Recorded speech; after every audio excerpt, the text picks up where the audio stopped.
बिस्मिल्लाहिर्रहमानिर्रहीम। अल्लाहुम्मा सल्लि अला मुहम्मद कुल्लमा ज़करहु ज़ाकिरून व कुल्लमा गफ़ल अन ज़िक्रिहिल गाफ़िलून। या रब्बी सल्लि व सल्लिम दाइमन अबदा अला हबीबिका खैरिल खल्क़ि कुल्लिहिम। अज़ीज़ तलबाए इज़ाम, आप हज़रात गुज़श्ता सबक में गुस्ल की ज़रूरत, गुस्ल की अहमियत और फ़राइज़े गुस्ल को पढ़ चुके हैं।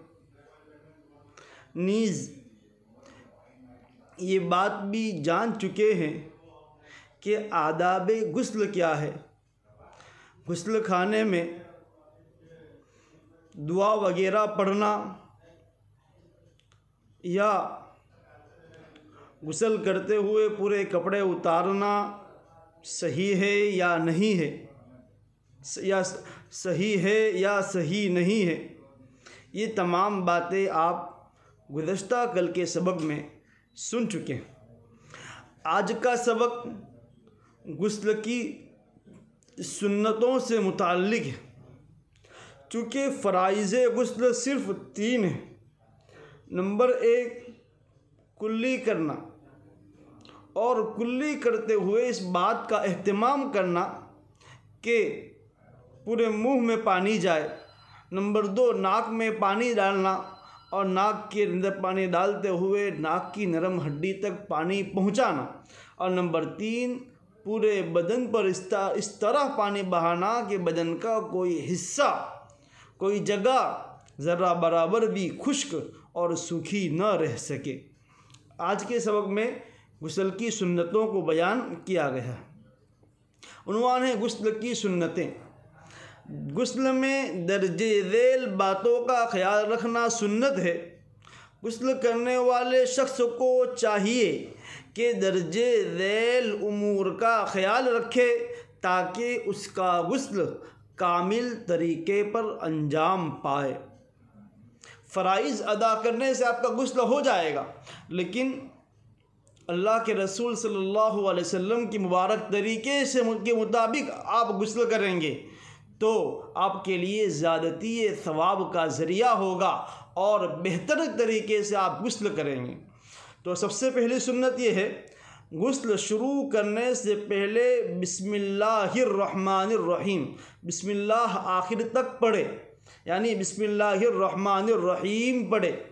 नंगे होने की सूरत में कपड़े उतारने से पहले पढ़े, यानी आप गुस्ल करने से पहले, कपड़े उतारने से पहले बिस्मिल्लाहिर्रहमानिर्रहीम पढ़े, फिर कपड़े उतारे। ये आदाब के खिलाफ है कि आप गुस्ल करते हुए पूरे कपड़े उतार दे और बाद में बिस्मिल्लाह पढ़े, अल्लाह का नाम ले। इसलिए कपड़े उतारने से पहले पढ़े।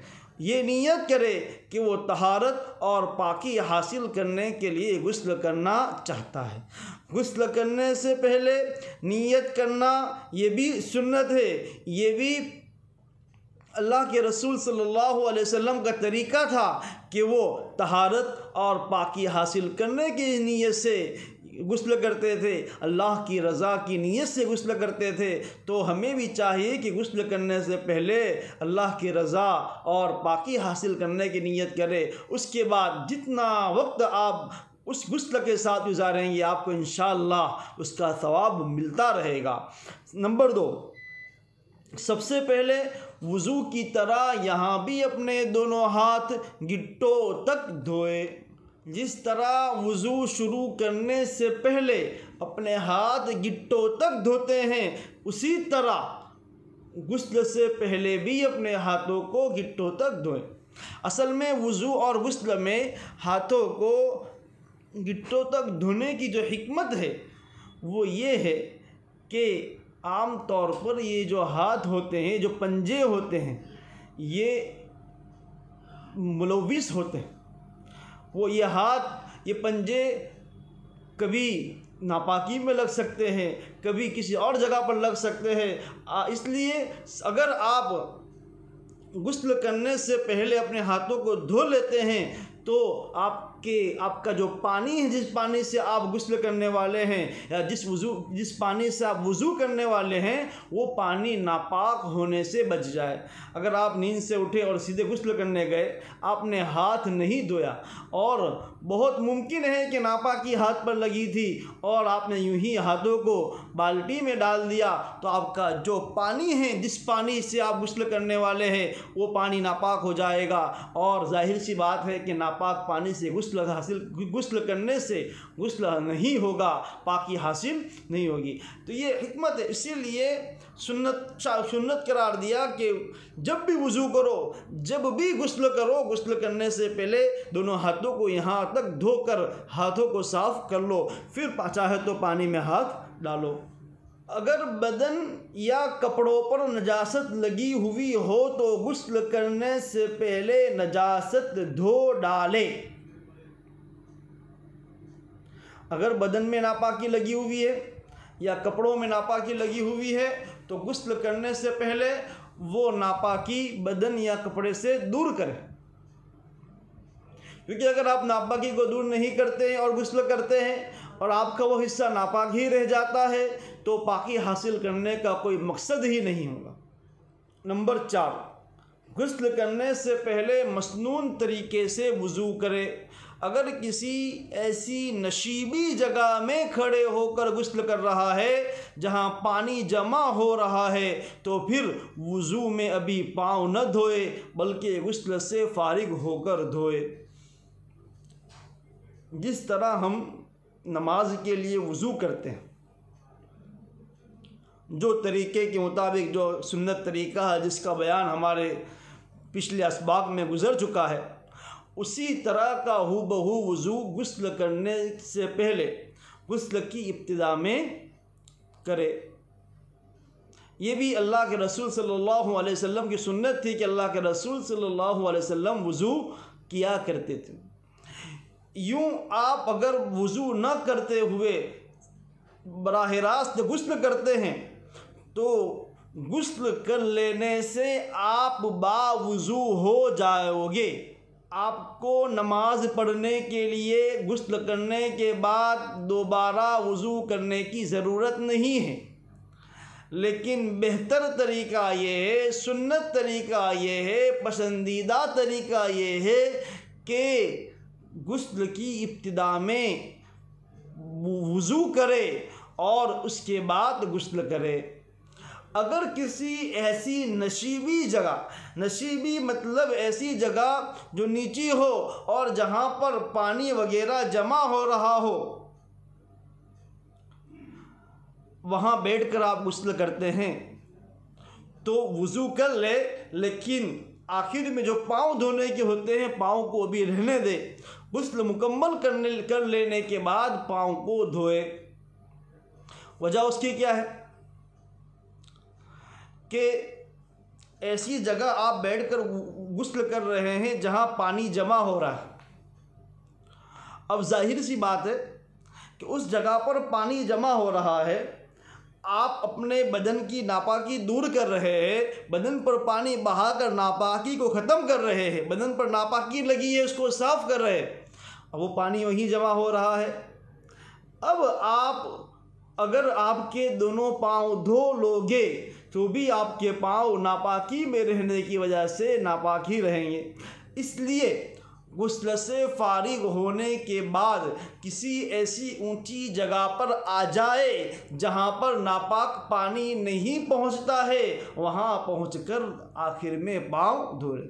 लेकिन आजकल के जो हमारे बाथरूम हैं वहां ये मसाइल नहीं होते हैं, लिहाजा अगर किसी जगह इस तरह के मसाइल हो वहाँ आखिर में पाँव धोए, वरना फिर वज़ू के साथ ही पाँव धो ले। नंबर 5, अपने पूरे बदन पर 3 मरतबा पानी बहाए। फ़र्ज़ तो ये है कि पूरे बदन पर पानी बहाए, यानी इस तरह पानी बहाए कि कोई भी उज़्व खुश्क ना रहने पाए, लेकिन 3 मरतबा पानी बहाना ये सुन्नत है।